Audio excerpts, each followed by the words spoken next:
देखें, एक तो ये बड़ी बदकिस्मती रही है हमारे मुल्क की कि जहाँ बहुत सारे इदारे अपने दायरे से निकलकर दूसरे इदारों के दायरों में मदाखलत करते हैं, उसमें अदालत भी किसी से पीछे नहीं रही।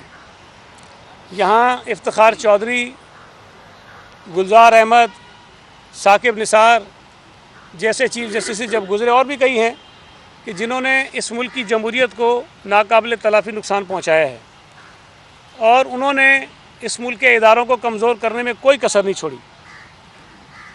लेकिन इस वक्त जो सूरत हाल है वो बहुत अफसोसनाक है, और सिर्फ़ सियासी जमातें नहीं, सिर्फ मीडिया में नहीं, बल्कि अदालत में बैठे हुए मौजूद जजेस जो हैं वो भी अपने ख़दशात का इजहार कर रहे हैं, और ना सिर्फ ख़दशात का इजहार कर रहे हैं बल्कि अदालती फ़ैसलों के ज़रिए उन इख्तलाफात को खुलकर सामने ला रहे हैं। और ये किसी भी मुल्क के लिए, किसी भी जमहूरियत के लिए कोई अच्छी साइन नहीं है। हम ये समझते हैं कि चीफ़ जस्टिस ऑफ पाकिस्तान को अपनी ज़िद से हटना चाहिए। जब तमाम तबकात ये मुतालबा कर रहे हैं कि एक बहुत सेंसिटिव आइनी इशू अगर अदालत के सामने है तो उसको किसी मुतनाज़ा मखसूस बेंच के सामने ना लगाया जाए, और तमाम जजेस पर मुश्तमिल एक फुल कोर्ट तश्कील दिया जाए, और वो फ़ैसला करे कि पाकिस्तान में जो इस वक्त क्राइसिस हैं, जो आइनी बहरान पैदा करने की कोशिश इमरान खान कर रहा है, ये तमाम जजेस उस पर अपनी जो कलेक्टिव विजडम है उसको मद्देनज़र रखते हुए कोई एक फ़ैसला करें। जो रवैये सामने आ रहे हैं, और जो कल एक बात कही, बड़े अफसोसनाक बात थी, मैं तवक्को नहीं कर रहा था कि चीफ जस्टिस साहब ये कहेंगे, कि उन्होंने कहा कि मैंने एक जज को जिनके ख़िलाफ़ रेफरेंस फ़ाइल हुआ है उनको इसलिए बिठाया कि वो किसी को मैसेज देना चाहते थे।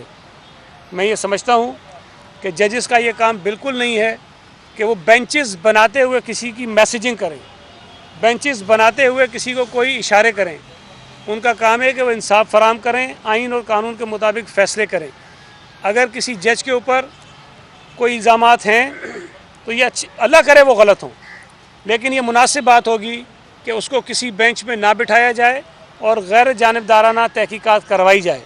मुझे हैरत हुई कि कल ही चीफ जस्टिस साहब ये फरमा रहे थे कि उन्हें बड़ी तकलीफ़ और दुख होता है कि वो जब सुनते हैं उनके जजेस के ख़िलाफ़ कैसी चीज़ें आती हैं। काजी फ़ाइज़ ईसा साहब भी जो हैं वो सुप्रीम कोर्ट के जज थे, उनके ख़िलाफ़ पीटीआई की हुकूमत ने बदनीयती पर मबनी एक रेफरेंस भेजा, और वो ये चाहते थे कि उनको पाकिस्तान का चीफ जस्टिस बनने से वो रोकें, और वो साजिश सबको पता है।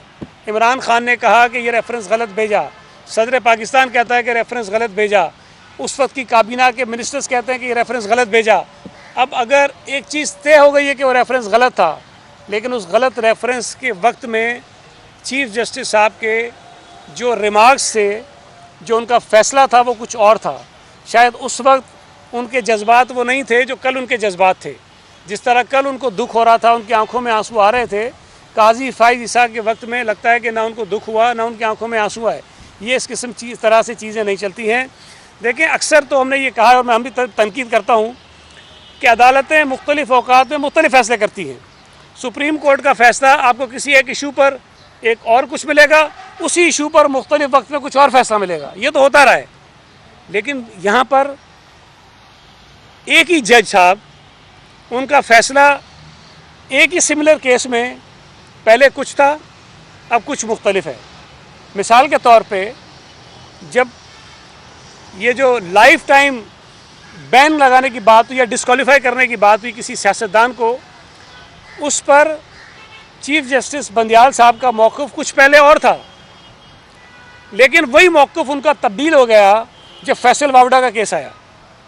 तो एक ही जज का मौक़िफ़ बदल जाना एक अजीब सी बात है। इसी तरह चीफ जस्टिस का मौक़िफ़ काजी फ़ाइज़ ईसा के मुतल्लिक़ कुछ और था, लेकिन उसी चीफ जस्टिस का मौक़िफ़ जो है वो जब ये नकवी साहब आ गए तो कुछ और हो गया। इस किस्म के तज़ादात अगर सामने आना शुरू हो जाएं तो इससे जो कौम का एतमाद होता है जुडिशरी के ऊपर वो मजरू होता है।